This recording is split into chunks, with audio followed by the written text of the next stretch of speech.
The sky merchants. Nobody believed them when they arrived. The ships descended on a Tuesday morning, silent as falling leaves. Not the massive, city-sized vessels from our movies. These were elegant, organic. They looked like giant nautilus shells carved from pearl and starlight, drifting down through the atmosphere as if gravity were merely a suggestion.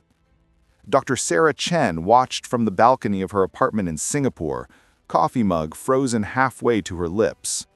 The ship hovering above Marina Bay was close enough that she could see patterns shifting across its surface, fractals that hurt to look at directly, geometries that shouldn't exist in three-dimensional space. Then they spoke. Not through radio, not through any technology we understood. Every person on Earth simply heard them, inside their minds. A voice like wind through crystal caves. "We come bearing commerce," the voice said. "We seek one thing, only one thing, your sky's color." The laugh that rippled across humanity was nervous, confused. Sky's color? What did that even mean? Was it a translation error, some alien concept we couldn't grasp? The beings emerged 3 days later. They called themselves the Akrama. They looked almost human, too human, which made them more unsettling rather than less. Tall, impossibly thin, with skin that seemed to absorb light rather than reflect it. Their eyes were empty white orbs that tracked movement with predatory precision. "We are collectors," their spokesperson explained at the United Nations Emergency Assembly. Its mouth barely moved when it spoke, as if speech was a courtesy rather than a necessity. "We gather colors, hues, shades, tints. We trade fairly. We offer much." But how do you take a color? Japan's ambassador asked, her voice trembling slightly. The Akrama tilted its head at an angle that would have broken a human neck. "We extract it, remove it. The sky remains. The air remains. Only the blue is gone. And we pay handsomely." They projected holographic catalogs, technologies that would make our greatest innovations look like stone tools. Cures for every disease, unlimited clean energy, methods to reverse climate change, faster than light travel, even immortality if we wanted it. All for a color. The debate raged for weeks. Scientists insisted it was impossible. Philosophers argued about the nature of reality. Religious leaders called it blasphemy. But economists saw opportunity. "It's not even a real thing," argued Marcus Webb, the CEO of the world's largest investment firm, on every news channel that would have him. "The sky isn't actually blue. It's just scattered light, Rayleigh scattering.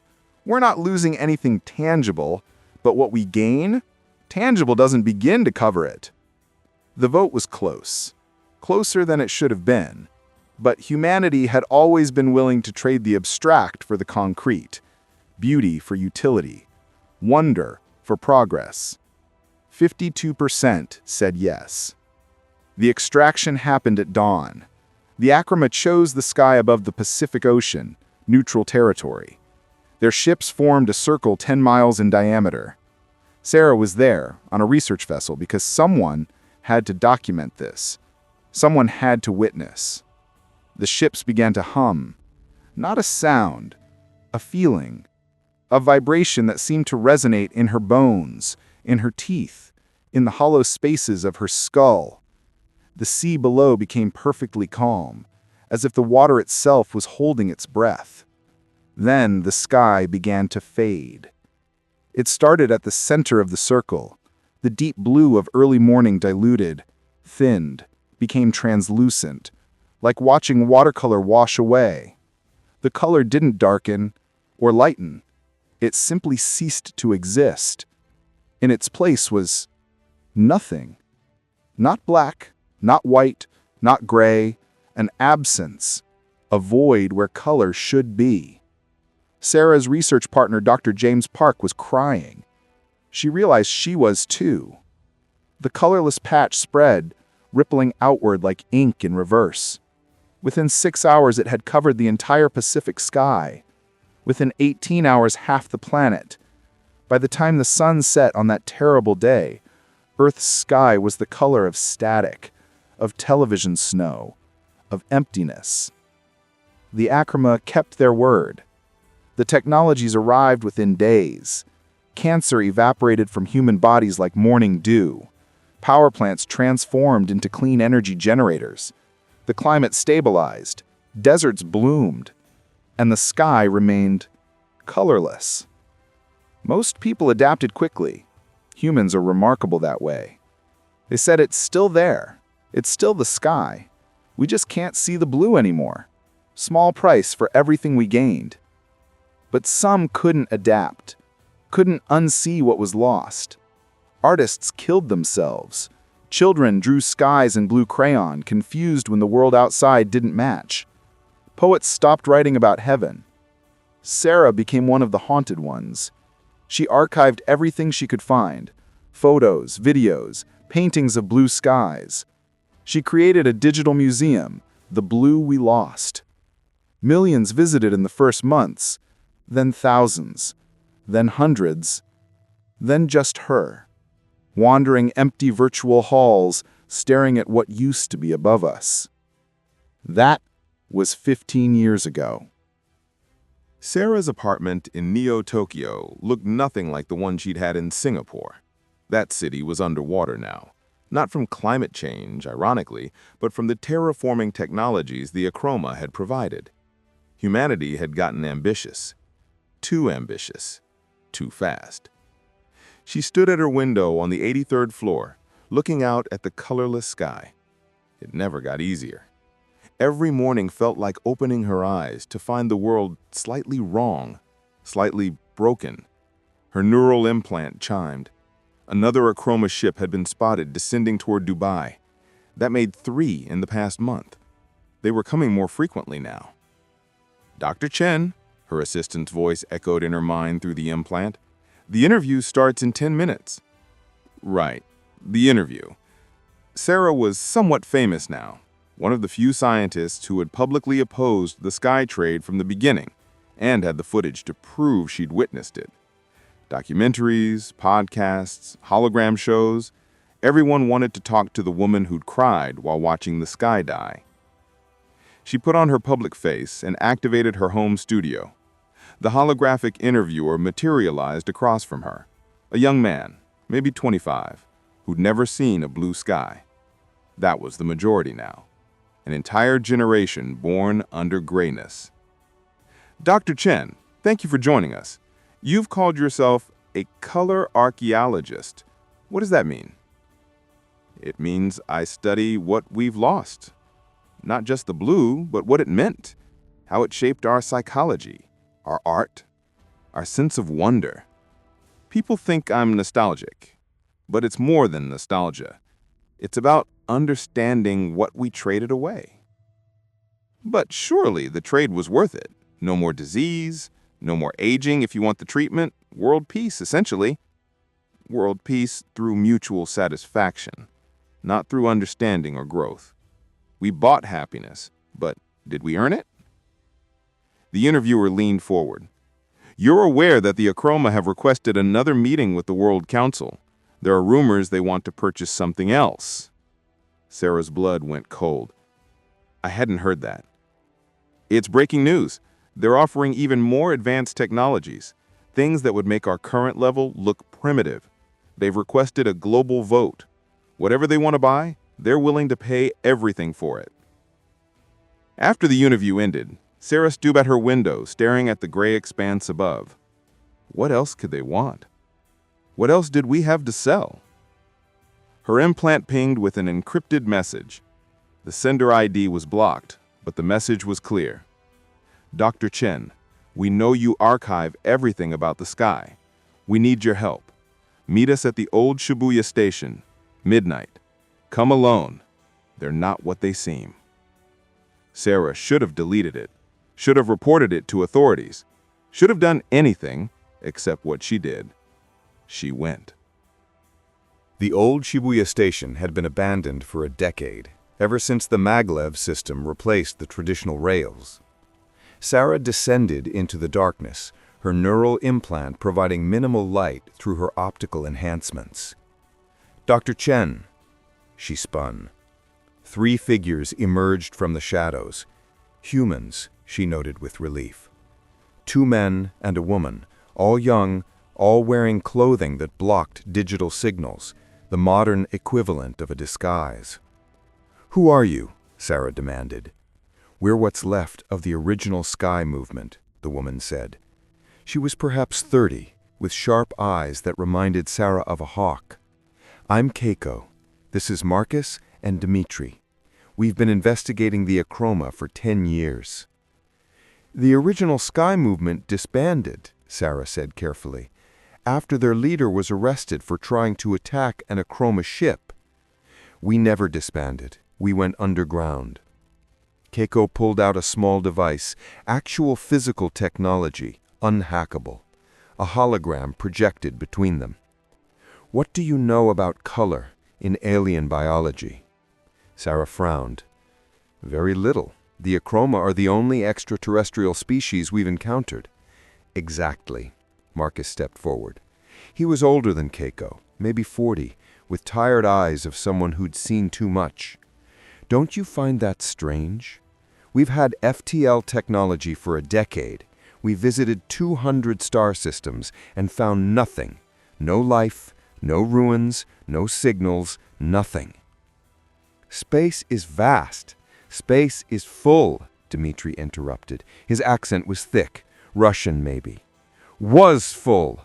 We found evidence. On 17 different worlds, we found archaeological remains, cities, technologies, art, all dead, all empty, all ending at roughly the same point in their development."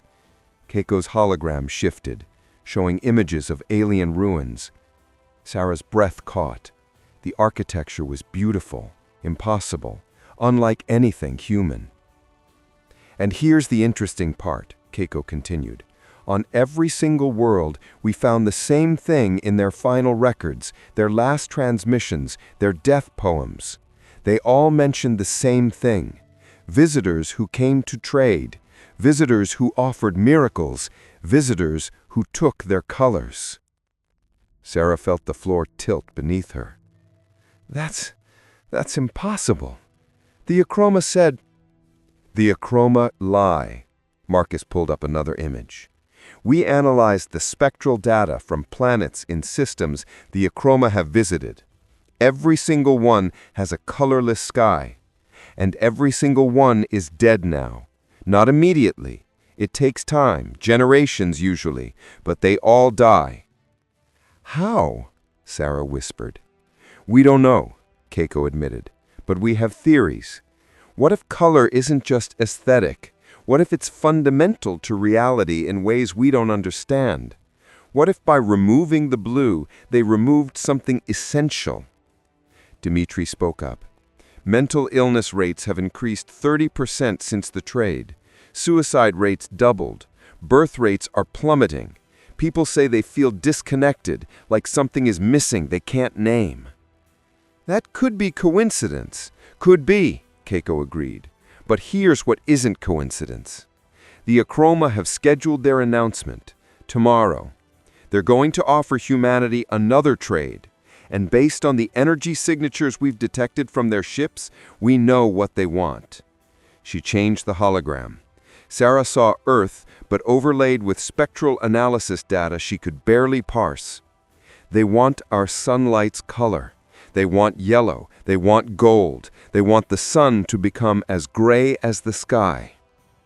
The Global Council convened in Geneva, but the meeting was broadcast to every neural implant, every screen, every surface capable of displaying images. 8 billion people watched as the achroma spokesperson stood before humanity's representatives. Sarah watched from Keiko's hideout, a repurposed warehouse where the resistance had gathered. 23 people, that's all that remained of those who questioned the achroma.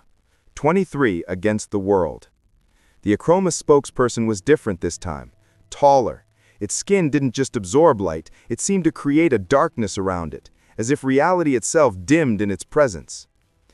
"Humanity," it began, and that voice still sent ice through Sarah's veins.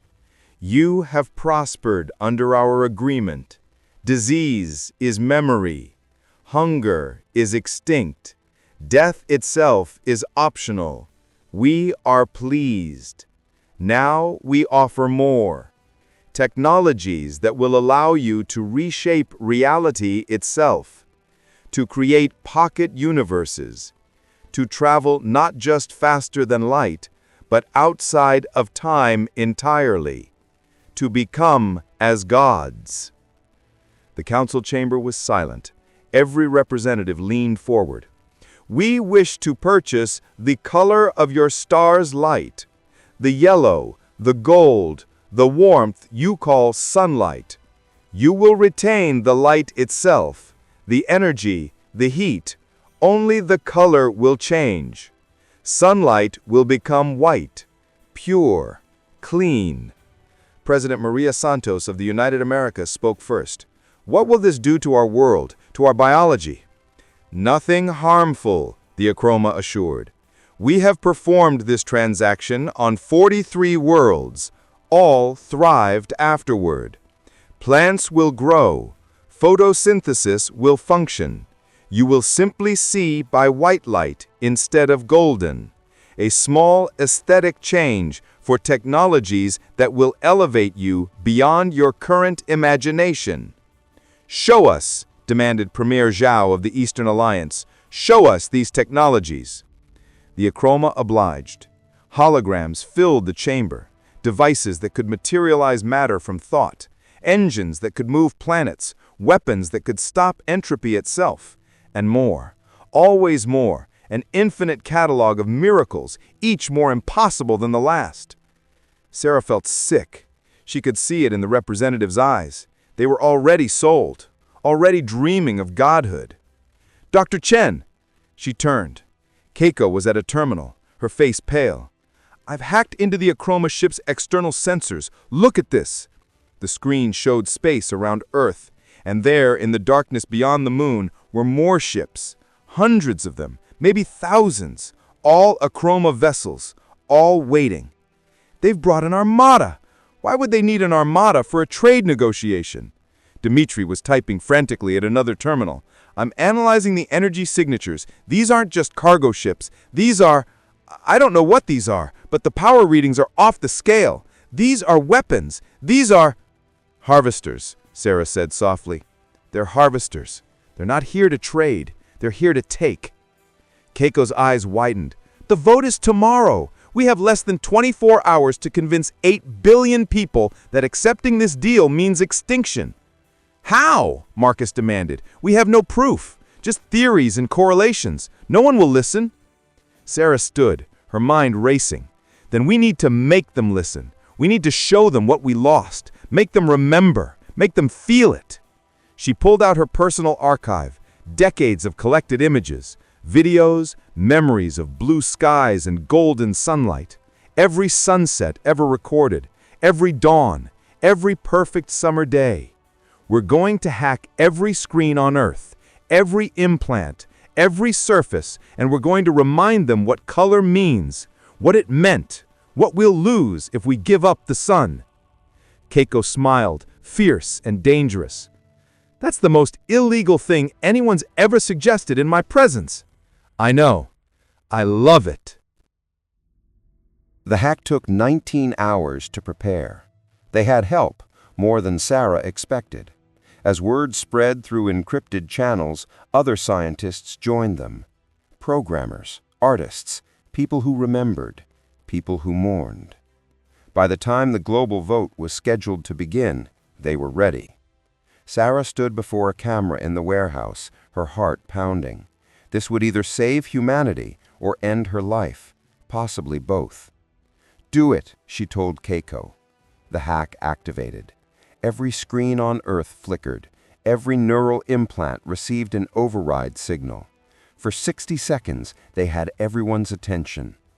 Sarah's face appeared to 8 billion people.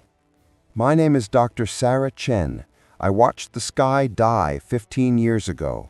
I'm here to show you what else dies when we trade our colors." The images began. Not just pictures, full sensory recordings. The feeling of standing under an infinite blue sky. The warmth of golden sunlight on skin. Sunsets that painted the world in fire. Dawns that promised new beginnings. The achroma tell us color is aesthetic, that it's superficial, meaningless. But color is memory. Color is emotion. Color is meaning itself. When we lost the blue sky, we didn't just lose beauty. We lost a connection to something fundamental in our consciousness. She showed them the data Dmitri had compiled. Birth rates plummeting, mental illness surging, creativity dying, the slow, quiet extinction of the human spirit. And now they want our sun. They want to take the last color that gives us life, and I can prove they're lying about their intentions. She showed them the fleet, the hidden armada, the energy signatures that matched weapons, not cargo holds. They're not traitors, they're parasites. They feed on color, on beauty, on meaning, and when they've drained a world dry, they move on. We found 43 dead civilizations. All of them made the same trades we're making. All of them are extinct now. I'm not asking you to reject progress. I'm asking you to question the price, to ask if godhood means anything in a gray universe, to wonder if life without color is life at all. The broadcast ended. Sarah collapsed into a chair, shaking. They'd said everything they could, shown everything they had. Now it was up to humanity. The vote began. Sarah couldn't watch. She paced the warehouse, her mind spinning through scenarios. If humanity voted yes, would the achroma still maintain the pretense of peaceful trade, or would the fleet descend? 30 minutes into the vote, the warehouse doors exploded inward. Sarah threw herself behind a console, but it wasn't police, it wasn't human. 3 achroma stood in the doorway, but these weren't the diplomatic versions. These were warriors. Their skin shifted with patterns that hurt to perceive. Their empty eyes blazed with something that might have been anger. "You have interfered," one spoke, its voice like grinding stone. "You have stolen our property." "Property?" Keiko emerged from cover, her voice defiant. "These are people. This is their choice." "Choice?" The achroma tilted its head. "There is no choice. There has never been choice. You monkeys see shiny objects and trade away your souls. It is what you do, what you have always done." It moved forward, impossibly fast. Its hand touched Marcus's face. He screamed, and where the achroma touched him, color drained away. Not just from his skin, from everything. His clothes, his eyes, his blood. He became gray, static, nothing. When the achroma released him, Marcus collapsed, still alive, but hollow. His eyes were empty, present but absent, a living corpse. "This is what you become when we finish. Empty, colorless, useful only as raw material for those with the vibrancy to appreciate it." Dmitri lunged at the creature with a weapon, some kind of plasma cutter. The achroma caught him mid-air with one hand and hurled him into a wall. The sound of breaking bones echoed through the warehouse. Sarah's mind raced. They were going to kill everyone here, erase the evidence, continue the pretense until the vote was complete. Unless, she ran for her archive terminal. If she could broadcast what was happening here, show the world the achroma's true nature. An achroma appeared in front of her. How had it moved that fast? Its hand reached for her face. "No more interference, archaeologist. You will become a monument to the folly of resistance." Its fingers touched her cheek. The world exploded into absence. Pain is supposed to be red, burning, hot, but this pain was the opposite of color. It was subtraction, erasure.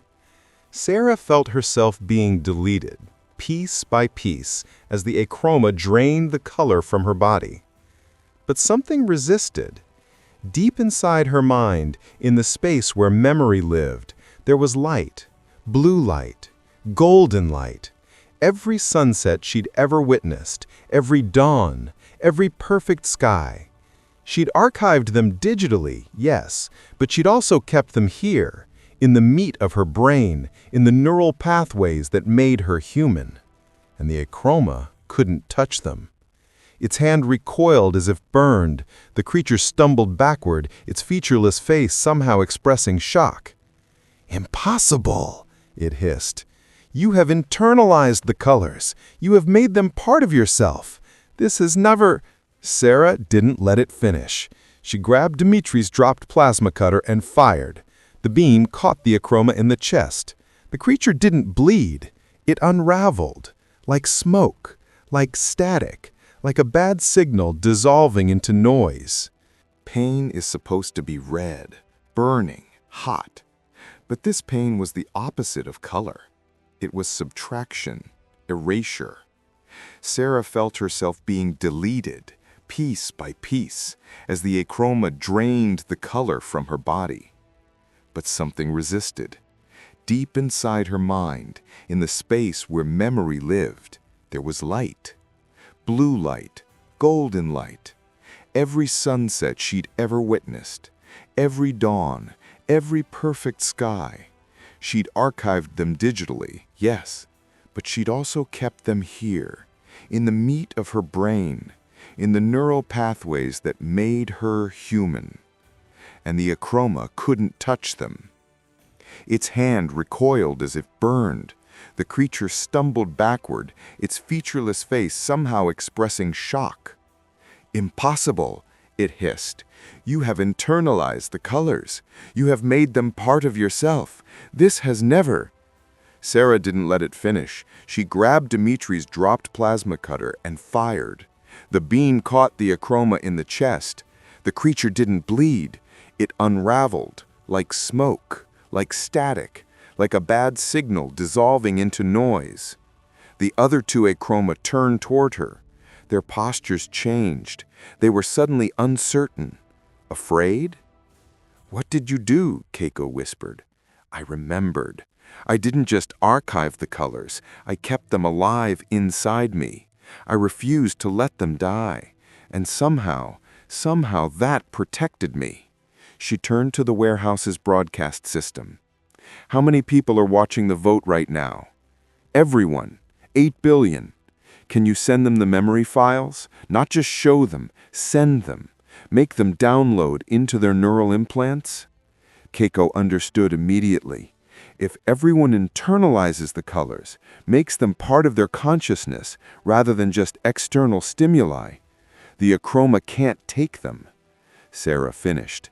They can only extract what's external, what's objective, but memories, internalized experience, that's protected. The two remaining achroma moved toward them.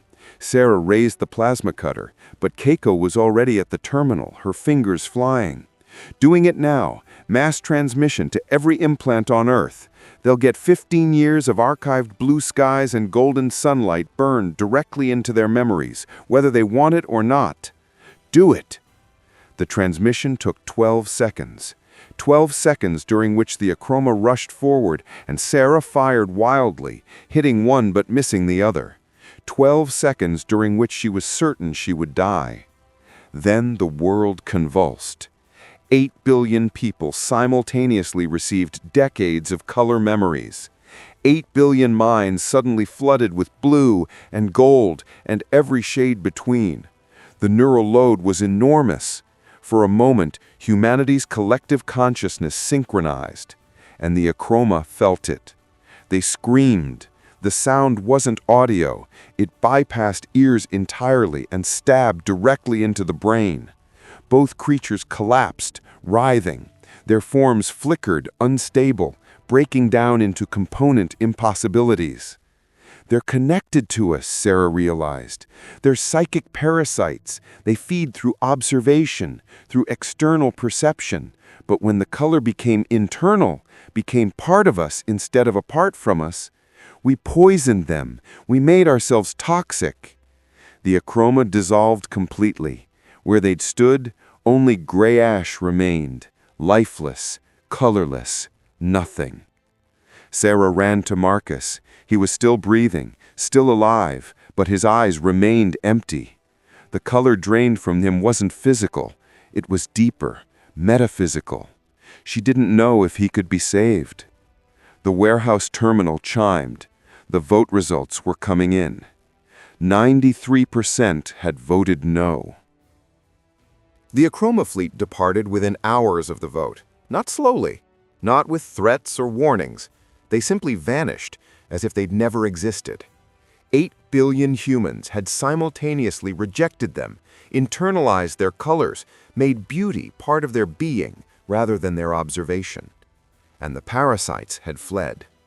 But the sky remained colorless. That first transaction, made 15 years ago, couldn't be undone.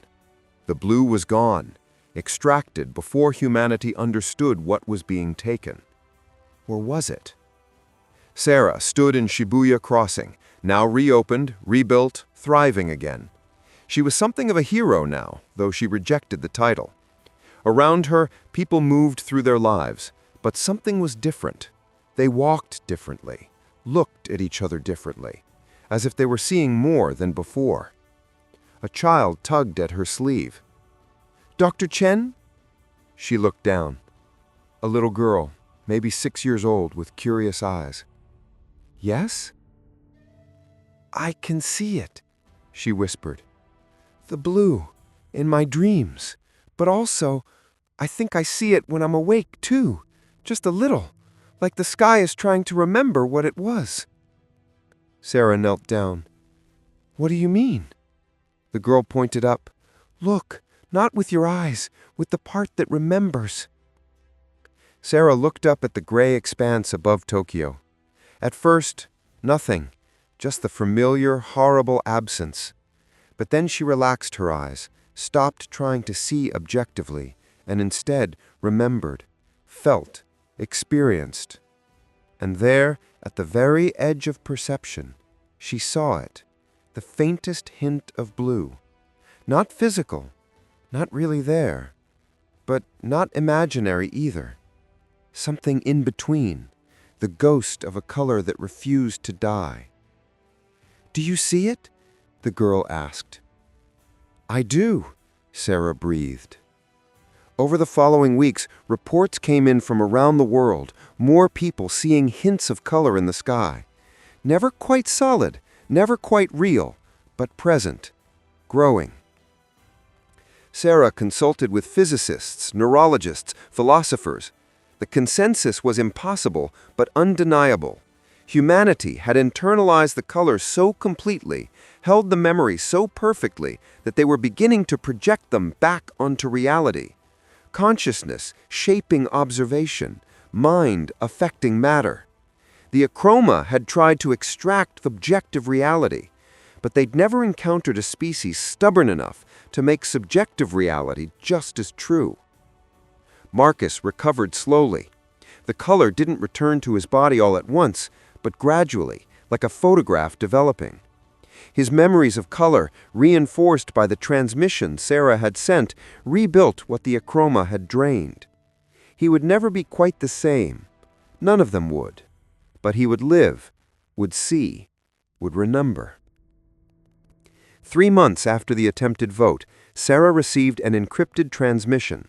The source was distant, very distant, beyond the edge of explored space. She played it in her apartment, alone. The hologram showed an alien, not achroma, something else, something older. Its form was difficult to perceive, constantly shifting, but its eyes were clear, bright, colorful. "Sarah Chen of Earth, we are the keepers of spectrum. We have watched the achroma drain 87 civilizations. Yours is the first to resist. the first to internalize rather than externalize, the first to make color part of consciousness itself. The alien leaned forward. You have done something unprecedented. You have weaponized beauty, made meaning into armor. The Acroma will not return to your world. They cannot feed on what has become part of the self. The hologram flickered. We offer no help, no interference, but we will watch, and we will remember that in the darkness between stars, one species chose beauty over godhood, chose color over power, chose to be human. The transmission ended. Sarah stood at her window, looking at the almost blue sky. In the distance, she could see others on their balconies, their rooftops, all looking up, all seeing what shouldn't be there but was, all holding on to the colors inside them. Humanity had traded away its sky, but in trying to get it back, they discovered something more valuable, that beauty wasn't something outside themselves, waiting to be taken. It was something inside, impossible to steal, growing stronger every time they remembered it.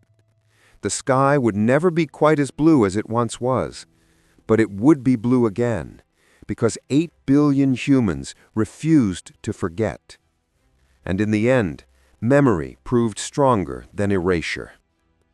50 years later, Sarah Chen died at the age of 93, surrounded by friends, under a sky that was genuinely blue again. Not the original blue. Scientists said the spectral signature was different, but blue nonetheless, real, present, undeniable.